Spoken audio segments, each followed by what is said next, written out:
Hello mga kakusina! Ako po ulit si Ate Angel ng Kusina ni Angel, and for today's video, gagawa na naman po tayo ng another dessert recipe na napakasarap at talaga namang napakadali lang gawin. So una, naglagay na tayo dyan itong isang sachet ng Menu Magic na buko pandan flavor. So ito po, laging ginagamit yan ni Ate yung Angel. Sobrang bango at lasang-lasa mo talaga yung buko pandan. So ilalagay ko rin yan dyan sa ating basket para makapag-check out kayo. Mura lang to. After nating mailagay yung ating jelly powder, syempre tutunawin po natin yan sa 3 cups of water.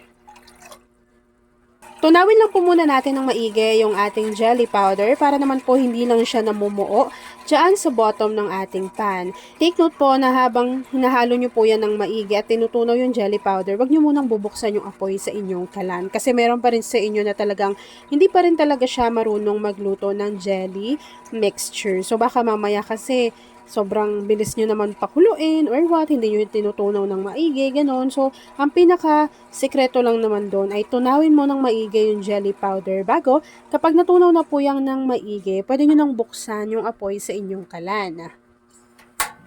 Pero dapat po, ang pagbukas ng apoy ay medium to low heat lamang. Tapos po, continuous nyo po yung lulutuin and then hihintayin po natin yung kumulo. Kapag kumulo na yung mixture na yan mga kakusina, ay ilalagay lang natin yan sa isang lagayan.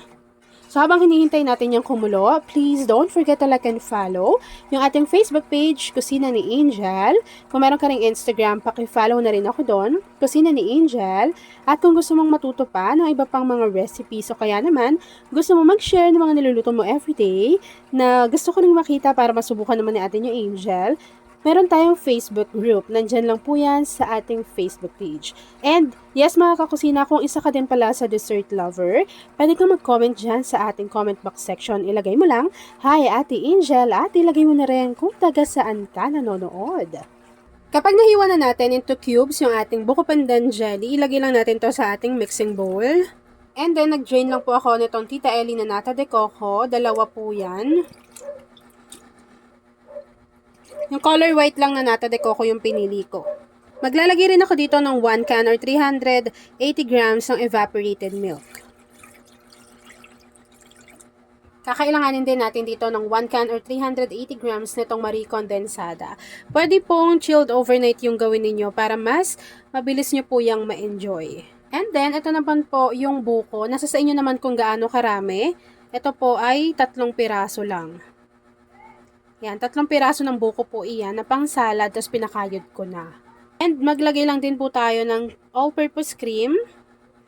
Mas okay sana kung chilled overnight para mas mabilis ninyong ma-enjoy yung inyong mga dessert. Pero ito po okay lang kasi pwede naman natin yung ilagay sa ating chiller para lumamig, tapos kumapal pa yung consistency. Kapag nailagay na po natin lahat yung ating mga ingredients, pwede na po natin tong haluin. Pwede kayo dyang maglagay ng keso ha. Tapos pwede nyo namang dagdagan pa yan ng sago, ganon. Pero ako po okay na sa akin yung ganito.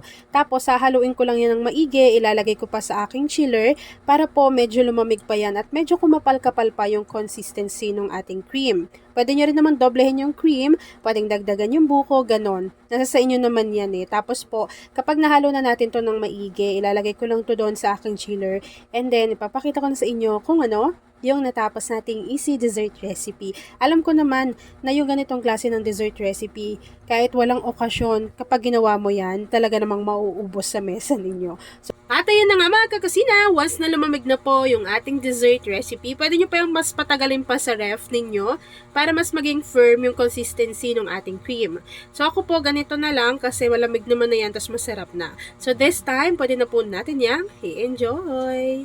At ayun na nga mga kakusina, tapos naman po ang ating easy dessert recipe na buko pandan salad. Kung nagustuhan mo yung ating video, please like and share this video. At kung hindi ka pa nakakapag-subscribe sa aking YouTube channel na Kusina ni Angel, please click subscribe button, click mo na yung notification bell, click all para lagi kang updated sa bawat ina-upload kong mga videos. Yun lang mga kakusina, thanks for watching and enjoy this video. Pakishare ng ating video lalo na kung isa ka sa dessert lover.